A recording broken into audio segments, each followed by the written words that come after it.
did a road yesterday that in my experience is probably the best road I've ever ridden on. Been to India, beautiful. Nepal, and South Africa, and Morocco, and Cambodia, and lots of places. And this road was spectacular. And I understand there's even, you guys have some roads that are even better than that one. So, yeah, if you want to do some riding and some rice terraces and that you will never forget. And the crew, the guys who run the trip, even this guy, it's crisp, you know. I'll pay him for this. So. Yeah.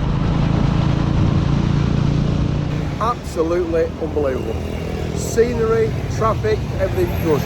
Especially the food. It's been wonderful. Wonderful ride, great crew, just a blast.